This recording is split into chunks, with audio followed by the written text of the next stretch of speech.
Sans surprise, le Conseil des ministres qui s'est tenu aujourd'hui à l'Elysée a été accaparé par ce conflit entre Israël et l'Iran. Bonsoir Arthur Delaborde. Bonsoir Pierre, bonsoir à tous. Vous avez suivi ce Conseil pour Europe 1, l'occasion pour Emmanuel Macron de réaffirmer une position difficilement audible sur la scène internationale. Oui, Emmanuel Macron veut encore croire que sa voix peut peser sur un conflit dans lequel il n'a presque aucune prise. La désescalade par la négociation, c'est la ligne martelée en Conseil des ministres. La porte-parole du gouvernement, Sophie Primas. Le président de la République et le ministre des Affaires étrangères ont réaffirmé la position de la France, c'est-à-dire la volonté de désescalader les tensions au Moyen-Orient et ont exprimé leur volonté que toutes les parties reprennent le chemin de la diplomatie. Concrètement, la France dit oui à la lutte contre la menace nucléaire iranienne, mais non à un changement de régime par la force. Le chef de l'État mise désormais sur une initiative européenne.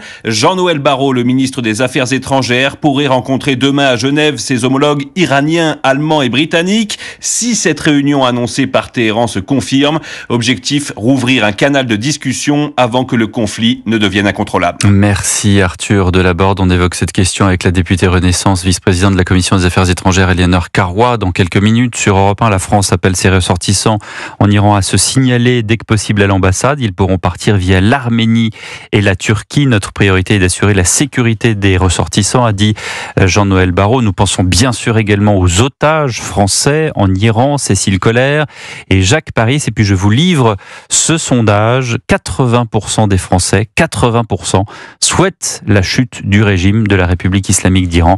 C'est un sondage CSA pour Europe 1, CNews et le JDD.